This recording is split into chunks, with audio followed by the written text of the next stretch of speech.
Ladies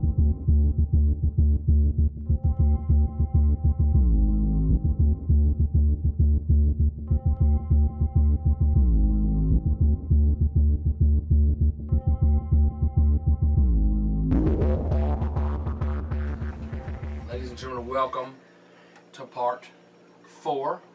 Ooh, that was really, That was really scary. That was weak. Scary. Maybe you needed your megaphone today for that. My gosh, I barely heard it. It was like one of those dog whistle things. Get it back from Jimmy Hart. So. There you go. It's like one of them dog whistle things where they like get the dogs to come to you. I was like, oh my gosh.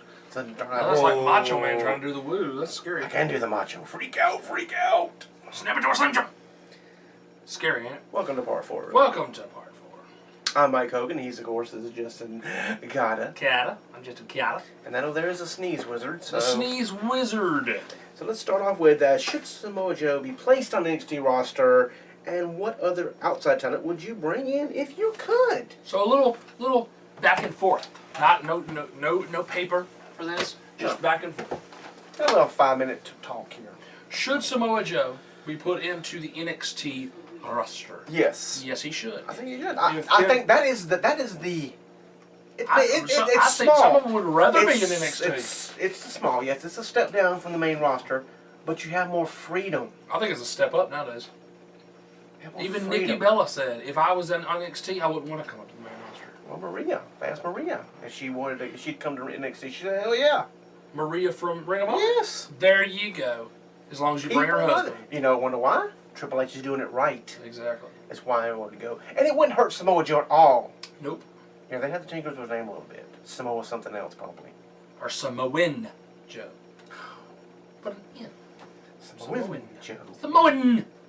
Samoan Joe, yes, I know that. Or Joe Samoa. Hey. That's the only bad thing about it than screwing up the names. Samoa Frank. Just random names. Just Samoa. Just Joe. No, just Joe. Never again.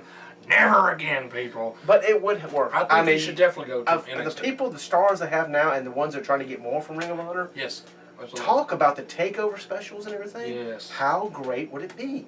And it would put more pressure on the main roster guys. You know how? Because they're like, crap, here's on the takeover. Now we're going to have to work harder. You know how? Why didn't you stick it that way so close to our regular pay-per-views for? Absolutely. You talk about Samoa Joe should definitely be in there. I do believe that Samoa Joe would benefit from it because it has a small environment like a Ring of Honor. Oh yes. Even like a TNA, the small arenas, but there's actually people there. Yeah, there's actually people there. Okay, yeah, it's amazing. Put the lights on the ring and everybody else is dark. You know who's in the stadium or not. Exactly, but I think Samoa Joe is used to that type of environment, and I think he would thrive in it. I mean, who wouldn't want to hear Joe's going to kill you? I think that's why they would keep the name Joe in there somewhere. Just something else, yeah.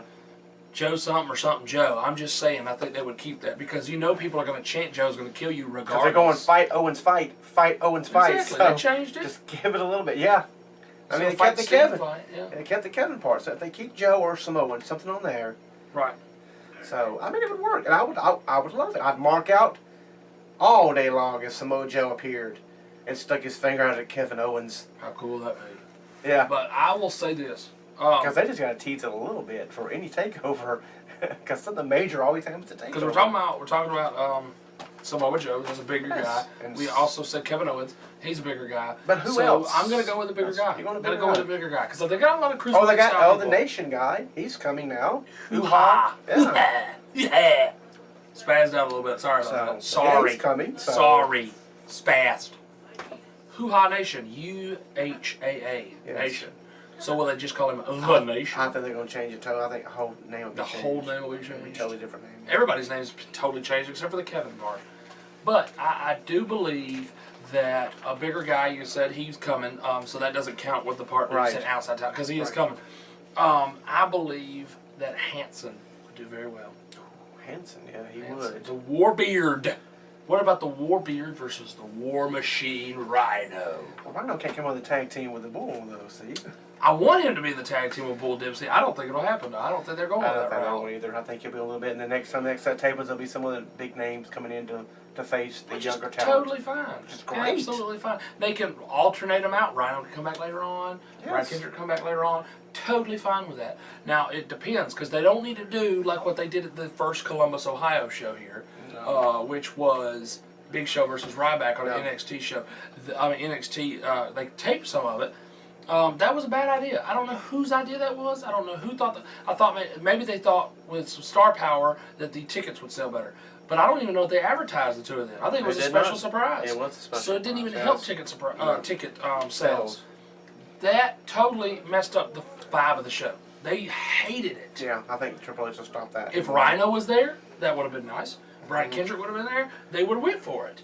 But I would say my two people that I would want to be in NXT is Hanson from Ring of Honor, and from multiple different indie places is my boy Tony Nese.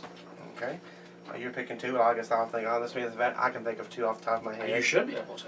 Well, I would like to see Mad Bennett. I've always wanted Mad Bennett, and Maria, of course. Of course, we'll come along. Lovely Maria.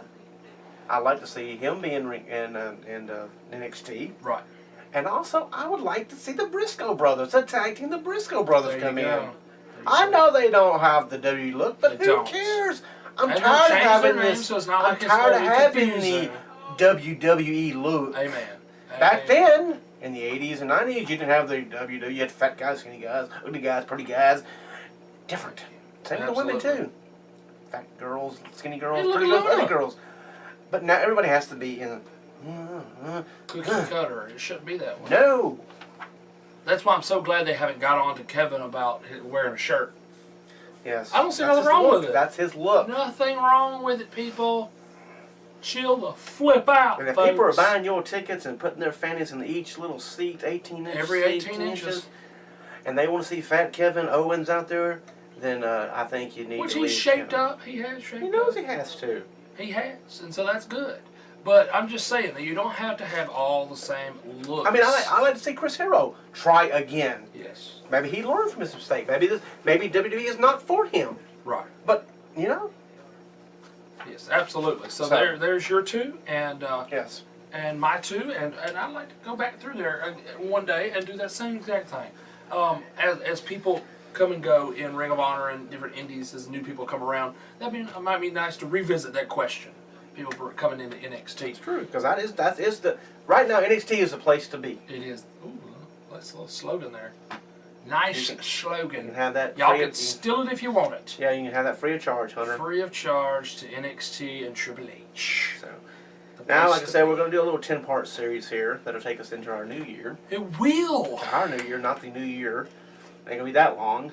That's true. It's only 10 different. Because I was thinking about doing 2 a week, and I said, nah, we're going to do the whole write-up, so 1 a week. 1 a week, and it's talking about 10 wrestlers who Hulk Hogan refused, absolutely said nope, to losing against. And number 10 is, I think, one of his all-time favorites, and I know one of my all-time favorites. It's a man who, in his Hall of Fame speech, said he just loved effing with the crowd. I'm bleeping myself out. I don't say those things. But he just loves doing that. And he was the master manipulator when it came to the people in the audience. He worked them like a puppet. He really did.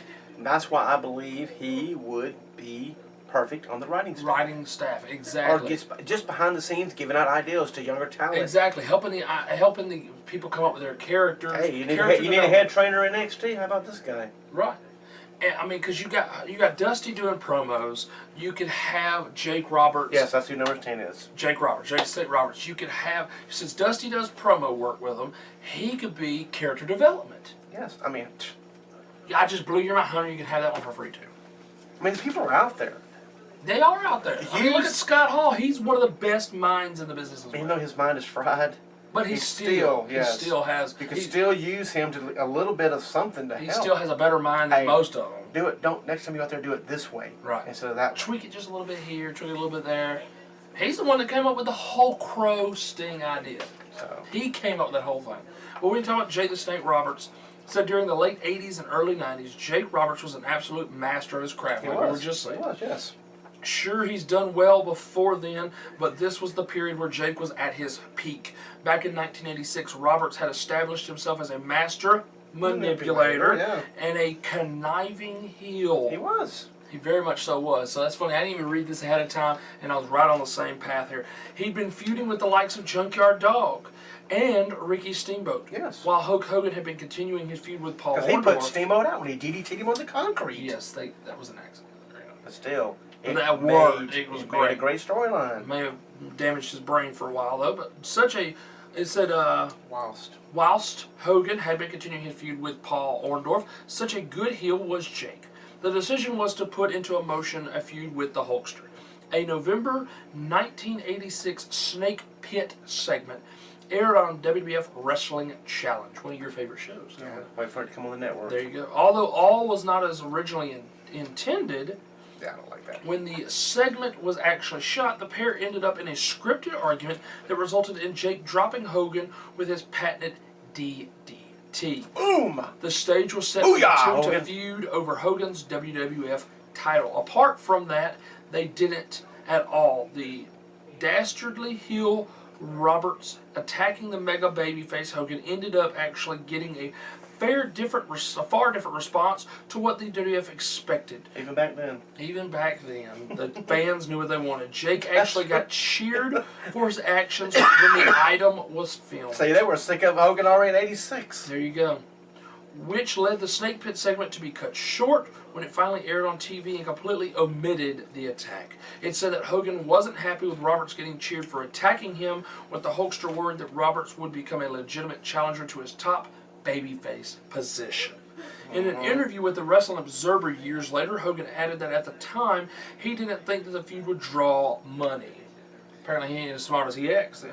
You're right about that. Although he admitted in hindsight he was wrong on that idea, the general consensus and the word from the other wrestlers, because wrestlers always speak the truth, yeah, right? They're always. They're two truth tellers. Hogan worried that Roberts feuding with him over the WWF title would cause him to lose his spot at the top of the tree.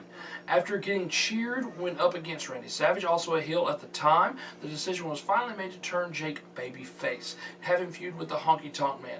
Hogan would go on to have a brief feud with Kamala, the Ugandan giant. Yet another generic monster heel for him to battle with and ultimately defeat. And that was Hogan's favorite thing, was to take on the generic monster babyfaces and overcome all the odds. He's the monster baby faces. Exactly. So it's amazing. He was the monster heels. I said monster babyface? You said monster baby. Same thing, really. Not really. His big thing was he wanted to face the monster make him look better. To make him look better, and because he knew nobody would like them. So it just shows, once again, like what happened with Daniel Bryan, is the crowd sometimes depicts what's going to happen. Right. Because they kept cheering for Jake while against Hogan and against Randy Savage, and it changed Jake's career, turning him face. Which, Randy Orton too. He was a great heel. He was. He was also a great babyface. He manipulated the crowd as a babyface as well. He worked him like a puppet. He did what he had him in the palm of his hand. He really did. Because then when he was fixing to turn back heel, when he was training the Ultimate Warrior to go against Undertaker. Mm-hmm. He was aligned with Undertaker and Paul Bearer. So it works. It was. The man has a great mind and needs That's to be another used. one that Bray Wyatt reminds me of. Is Jake Roberts. Yes, that's true. Absolutely. And I think Jake said he's a huge fan of him too. He is. So that is. Jake knows talent and stuff, and he would only be an asset to be somewhere in the backstage area, giving some information to somebody. Right. Yes. So that is number 10. And we'll go over number 9 next week. And Mr. Perfect. It's Mr. Perfect. Yes, that would have been a great feud, but he probably got cheered too. But that'll be in part 4 next week, and I think we're going to soon start talking about, hopefully maybe next week too, since we don't have the Samoa Joe thing, is the Hall of Fame thing. Yes. It's going to be called Not in the Hall of Fame. To be or not to be, if you will. We're going to go over 3 different names. Maybe tag team, maybe women, maybe singles wrestlers, whatever, maybe managers. Yes. And basically what we're going to do is we're going to have 3 of them. We're going to have where he gives his opinion, I give my opinion, and we'll give you the reasons basically why they say they should go in the Hall of Fame, why they shouldn't go in the Hall of Fame. And basically we'll say, yes, they should, no, they shouldn't, or that's a possibility, maybe. Or never, ever smell the Hall of Fame. Yeah, so yes, absolutely not, or maybe. And so we will start that next week along with talking about the Hogan top 10, pretty much. Yes. Who he did not want to go against, and of course, who wrestling didn't lose news. to. Who did not Hogan didn't want to lose. Yes. Exactly. Of course. Somebody else. Well, I'll push everybody. Yeah, whatever. Right. Countdowns, right of course, here. next week again. And we will talk about another WrestleMania in part 2. And we will have more wrestling news as we get so much closer. Will Undertaker return this Monday on Raw? That's true, because I think that they say Bray was bringing the urn. He's bringing the urn. He's bringing the urn. Does the Undertaker want him to unleash the power of the urn? That'll be interesting. So we will I still think Undertaker needs to wait until WrestleMania. He does.